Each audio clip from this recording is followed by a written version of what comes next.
Good morning everyone. সকাল সকাল ঘুম থেকে উঠে রেডি হয়ে গেছি, যাচ্ছি ডিউটিতে। আর এখন অনেকটাই সকাল, প্রায় 5:30 পৌনে 6টা বাজে এখন প্রায়। তো উঠে গেছি, শরীরটা খুবই খারাপ। আর কালকে সারা রাতে প্রায় আমার জ্বর ছিল, ঠান্ডা লেগেছে প্রচন্ড পরিমাণে। তো যাই হোক, কিছু করার নেই, ডিউটি তো করতেই হবে, তো বেরিয়ে পড়বো। আর আজকে ফিরে এসে একবার অশোকনগর যাবো ভেবেছি, কারণ গোপালকে তো রেখে এসেছি অশোকনগরে, তো ওকে আজকে আনতে যাবো। এরপরে আবার সময় পাবো কবে তার ঠিক নেই, সেই জন্য আজকে ভেবেছি একবারে ওকে নিয়ে চলে আসবো। আর ও না থাকলে না প্রচন্ড ফাঁকা ফাঁকা লাগে। তো চলো আগে ডিউটিতে সেরে সবকিছু কমপ্লিট করে আসি, তারপরে রেডি হয়ে তারপর বেরোবো। এত সকালবেলা রাস্তায় বেরিয়েছি তো একদম পুরো রাস্তাঘাট ফাঁকা। কিছুক্ষণ আগে তো পুরো আলো হয়নি, অন্ধকার অন্ধকার ছিল, এখন একটু আলো হয়েছে বলে বেরিয়েছি। একদম অন্ধকারটাতে বেরোই না, একটুখানি আলোটা হওয়ার পরে তারপরেই আমি রাস্তার দিকে বেরোই।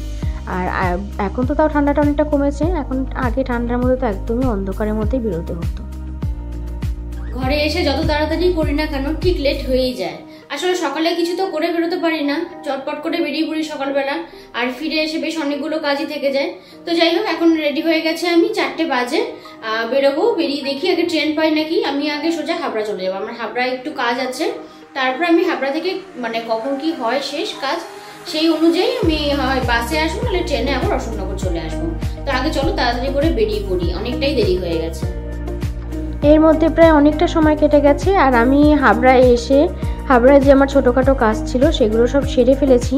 সেরে এখন আমি অশোকনগরের দিকে অলরেডি যেতে শুরু করে দিয়েছি। বেশ অনেকটা সময়ও লেগে গেল আমার। তো যাই হোক, আর কিছু করার নেই, ঘরে ঢুকে গেছি আমি। আর এই দেখো, মা আমি আসার পরে ভাইও তো ডিউটি থেকে ফিরলো, তো এই কতগুলো পেয়ারা কিনে রেখেছিল সেগুলো সব কেটে নিয়ে চলে এসছে, একসাথে সবাই মিলে বসে খাবো বলে।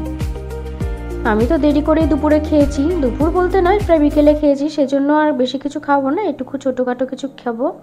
আর খুব বেশিক্ষণ সময় তো বসতেও পারবো না, বেরোতে হবে, কারণ আমার কালকে আবার সকালবেলা ডিউটি আছে।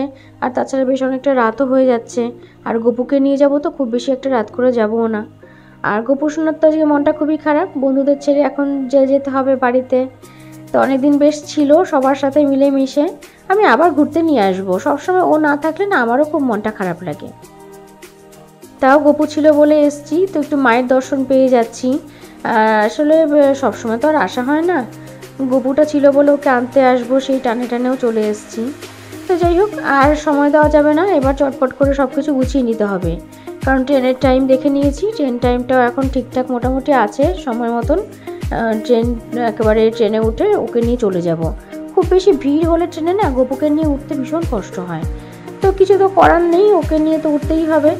তো সেই জন্য আমি ট্রেনের টাইমটা ঠিকঠাক করে দেখে নিই, একটু মোটামুটি ফাঁকা ফাঁকা ট্রেন থাকবে এরকম দেখেই বেরোই।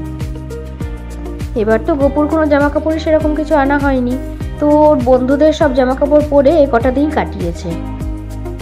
আসলে ওকে যে রেখে যাব সেটা তো আগে থেকে ঠিক করে আসেনি, ভেবেছিলাম যে নিয়ে আসছি, একদিনের মাঝখানে থাকবে, সেই দিনে একটা দিনের জন্য যেটুকু লাগে সেটুকু জামাকাপড় নিয়ে চলে এসেছিলাম।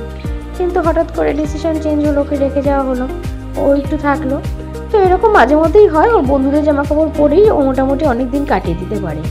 তো মা গপুকে রেডি করে দিচ্ছে, ওর ঝুড়ির মধ্যে সমস্ত কিছু রেডি করে আমাকে দেবে, আর নিয়ে আমি বেরিয়ে পড়বো। এই সন্ধেবেলাটা আসলে বেশিক্ষণ বসাও যায় না, একটুখানি হয়তো আধ ঘন্টা 35 মিনিট মতন আমি বসি, একটু টুকটাক গল্প করে কথা বলতে বলতেই সময় চলে যায়, আবার চটপট করে বেরিয়ে পড়তে হয়। একটু সকালের দিকে আসলে কিছুটা সময় থাকতে পারি, আর এত দূর থেকে এসে না ওই আধ ঘন্টা 35 মিনিটের জন্য খুবই কষ্ট হয়ে যায়।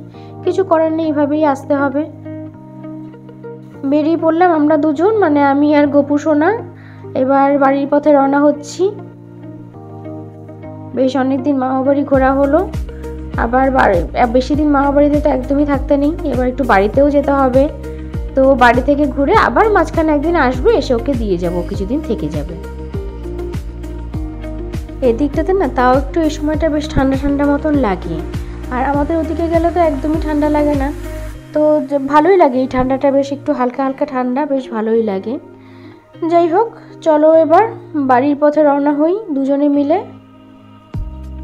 ট্রেনে উঠে দুজনে মিলে আবার বসার জায়গাও আমার পেয়ে গেছি, আর কোনো অসুবিধে নেই।